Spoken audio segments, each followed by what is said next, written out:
ভাইরে, উত্তরবঙ্গের মানুষ সবসময় কেন বন্যার সময় অবহেলার শিকার হয়? দেশে আগে না হয় বৈষম্য ছিল, এখন তো বৈষম্য বিরোধী আন্দোলন করে সেটাও হটিয়ে দিছি। তারপরেও কেন বন্যার সময় উত্তরবঙ্গের মানুষ বৈষম্যের শিকার হচ্ছে? প্রতি বছরই উত্তরবঙ্গে বন্যা হয়, কিন্তু ফেনী, চট্টগ্রাম, সিলেটের মতো মিডিয়া কভারেজ পায় না। কোনো কন্টেন্ট ক্রিয়েটরদের দেখা যায় না যে তারা ট্রাক ভর্তি ত্রাণ নিয়ে সেখানে গিয়ে মানুষকে সাহায্য সহযোগিতা করতে যাচ্ছে। কত কন্টেন্ট ক্রিয়েটর, টিকটকাররা মিলে ফেনী, চট্টগ্রামে বন্যা ট্যুর দিচ্ছিল, ত্রাণ দেওয়ার নাম করে হাজারটা ভিডিও বানিয়ে সোশ্যাল মিডিয়ায় ছাড়তেছিল। মেয়েরা তো মেকআপ শেকআপ লাগিয়ে পিকআপেরটা ভাড়া করে টিকটক করতে করতে বন্যা কবলিত এলাকায় চলে যাচ্ছিল।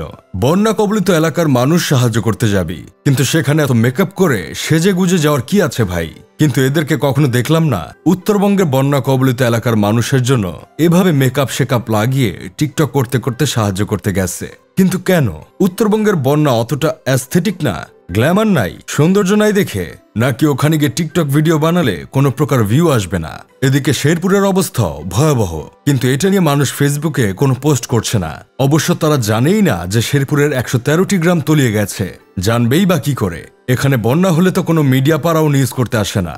শেরপুরে এবার যে বন্যা হয়েছে, বিগত 35 বছরেও এমন বন্যা শেরপুরবাসী দেখে নাই। তাহলে একবার চিন্তা করে দেখেন কি পরিমাণ বন্যা সেখানে হয়েছে, অথচ এটা নিয়ে কোনো প্রকার হাইপ নাই।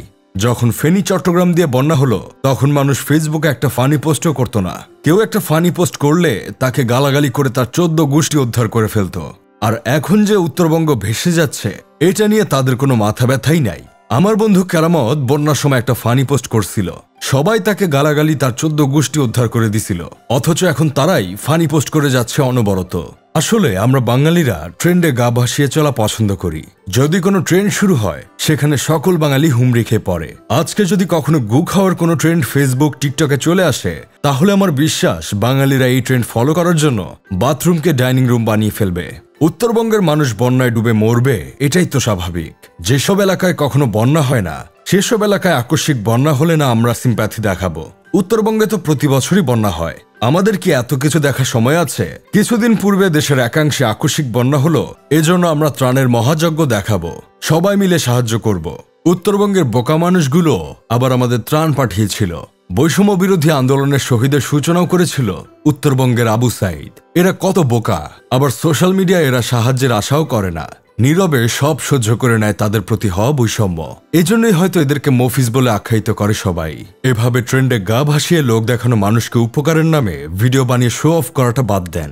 সত্যিকার অর্থে সাহায্য করতে চাইলে কোনো বৈষম্য না করে সব এলাকার জন্য সাহায্যের হাত বাড়িয়ে দেন। তারাও তো আমাদের বিপদের সময় পাশে এসে দাঁড়িয়েছিল, কথা বলেছিল, বন্যার সময় সাহায্য করেছিল।